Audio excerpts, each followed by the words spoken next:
welcome to day 6 of the Christmas confection countdown. We're halfway through. I'm so excited. We are getting through all of our desserts, and just as a reminder, this year I decided that I was going to write a bunch of desserts on some little pieces of paper, roll them up, and stick them randomly in this calendar to where I don't remember what I put where or which one we're going to be doing for the day. So it's kind of a surprise for me as to which one of the desserts off the list we will be making today. But we are ready to do number 6. And if you haven't seen any of the other videos up to this point, there will be a playlist at the end with everything in it from day 1 all the way to, well, eventually through day 12. So today we're going to figure out what we're going to be doing for day number 6. So, all right, so today's confection is going to be nut brittle and butter pecan crunch. Okay, and this one is actually pretty exciting for me because I love making candy. I think that making candy is one of the most fun things you can do. First off, one batch of candy you make gets you a lot of pieces, which means you can give more to more people. That makes me happy. And also, nut brittle and butter pecan crunch is just delicious. So, the only thing I don't like is that where I live, I have to order actual good chocolate online, or like drive a ridiculous amount of time to go get good chocolate. So I'm kind of at the mercy of what they sell in my grocery stores, but we're gonna make it work today because we're going to be making these 2 candies for our challenge. So let's get to it. All right, so I have a couple of my ingredients that I do want to discuss a little bit because this is not a peanut brittle. Now the recipe does call for uncooked raw peanuts. I wanted to go with a mixed nut. So I couldn't find that raw. So I got this one. I'm hoping it's gonna be okay for this challenge because I want the mixture of nuts to be in my brittle. We're gonna try it and hope for the best. I have used pre-prepared nuts in my brittles before and they've been fine. So we're gonna see what happens. We're just gonna cross our fingers and hope for the best because I really wanted to do a mixed nut. And this has got walnuts, cashews, peanuts, almonds, and I think there's pecans in there somewhere. And I just thought that sounded delicious for our brittle. So that is what we're gonna do. And we're going to be starting with the brittle and then we'll move into the Buttercrunch. So to start this recipe, what we're going to be doing is we're gonna be taking our sugar and our water and putting it in this pan here. So I'm going to heat this up and get it boiling. And I will put, as I'm going, the temperatures on the screen. Because I'm just going to work and play music, and we will meet back at the table when we're ready to pour this into the pan, which this sheet tray right here will be where I am pouring this when we are completely done with it. So I'm going to go pop this on the stove and get it going, and then we will discuss how to prepare the pan to get it ready for what we're about to do. All right, so I have just my sheet tray now, and what I'm going to do is I'm going to oil it and then set it to the side because once this mixture is done being cooked, we're going to take it and pour it directly onto this sheet tray. Am I a little weary about my brand new sheet tray? Maybe getting covered in cooked candy, but it'll be fine. It'll be fine, but it's a really pretty sheet tray. So I'm just gonna take a little bit of my oil. And this, I'm just using a canola oil. That's what I have handy sitting right here. I'm gonna put a little bit of this oil on here, get all up the sides. Keep it from sticking to my sheet tray. We're oiling generously. So you can see there, I got a nice oiled pan, if you can see the reflection from the lights. Nice oiled pan ready to go. I'm going to set this to the side and we are going to move on over and start our brittle.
All right, so there you have it. This is our mixed nut brittle, and we're gonna set this to the side and let it cool and start on our Buttercrunch next. So I did smooth this out just a little bit. Now, there is a suggestion in the recipe that you can pull this a little bit if you want thinner sheets. I'm going to leave it as is because I think it looks really pretty.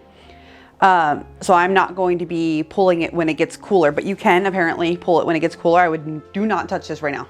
Do not go anywhere near this with your hands right now. This is, I can feel the heat coming off of this still. This is gonna be hot for a little while.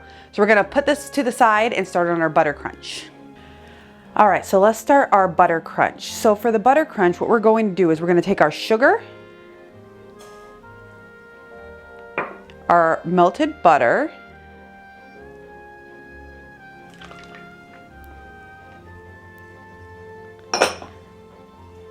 our salt,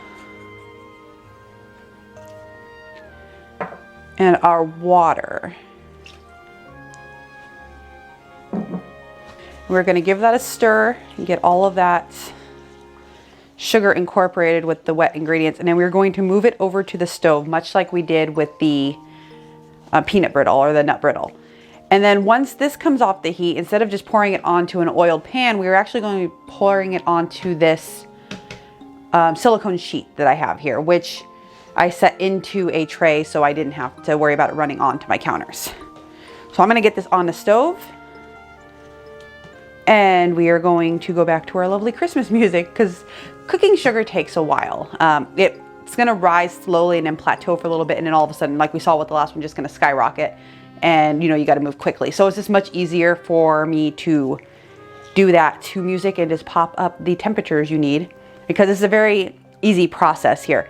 Once this comes off the heat and we're done with the heat for this particular recipe, the only thing we're adding at the end is going to be the vanilla before we pour it onto our prepared pan. So I'm gonna pop this on and we're gonna get this one going.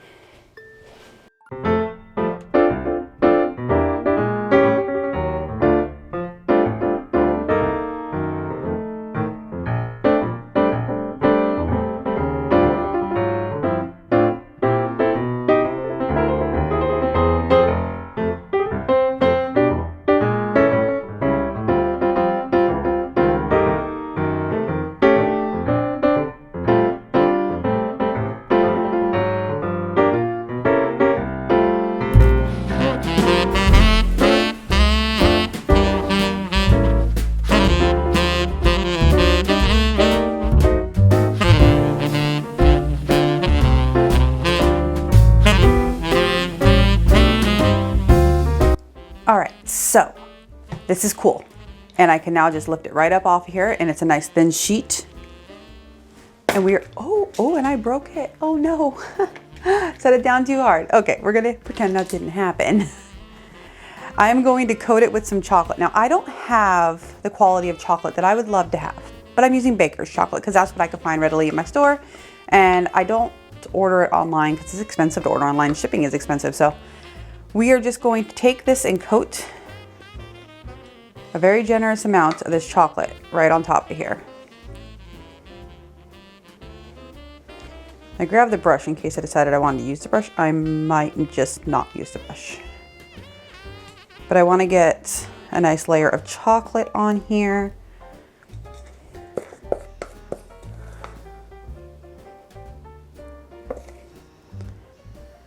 I would have loved to have done a tempered chocolate, but I would have had to order it well in advance to get tempering chocolate that I can actually work with. And I didn't do that. So that's why we were working with what we were working with. And you know, it's fine. This is what people can find. Baker's chocolate, candy melts. I'm not a huge fan for candy melts. I don't like the way they taste. I don't use them typically for much. I use them for modeling chocolate. That's about what I use them for when I make modeling chocolate. But other than that, I don't really use them all that much. So I've got a nice layer of chocolate on here. I'm going to take my pecans and just kind of, these are already chopped, but I'm just going to kind of sprinkle them and break them up a little bit more. All right, so I'm going to let this chocolate just kind of rest and cool and harden up a little bit, and then we were going to flip the entire thing over and do the other side. So this will take a little bit of time, and I don't want, because you don't want to put it in the freezer. Like you can put chocolate in the freezer if you want to solidify it quickly, if you're making like a truffle or something. We don't want to put this in the freezer. That would not be good because this will get really solid really quickly. So I'm going to set it down, let it do its thing, let it cool off. And then as soon as it's ready, I'll flip it over, do the other side, same thing, chocolate, pecans, and then we'll break it up and be back for the end, for the final wrap up of this video. All right, so that is the end of day 6. I went ahead and broke these up. I didn't do it on camera because this one, peanut brittle, took a lot of work to get it off. It came off the tray okay, but it was like, it was fun to break up. And then I have my Buttercrunch, Pecan Buttercrunch here, which is this lovely, I wish the chocolate quality was better. If I was gonna do it again, I would do the ordering of the chocolate online to have it shipped. I wish there was a place I could buy chocolate here. I'm used to living in a state where I can just go to a good quality candy store. That is not where I'm currently at. So things are a little different. But the chocolate's fine. The chocolate is just fine. It's just a regular chocolate you can get at the grocery store.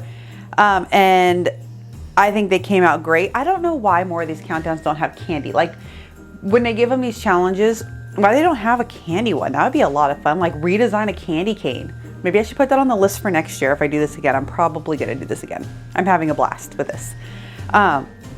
So yeah, so I had a lot of fun with this. So we have our mixed nut brittle and our Buttercrunch, pecan Buttercrunch here. And yeah, so I'm loving it. I think it's great. If you make your own candy, please tag me on Instagram at the Busybug Homestead with the hashtag 12 Days of Christmas Confection Countdown. I'd love to see what you've made, and thank you so much for watching this video, and we'll see you tomorrow. Bye.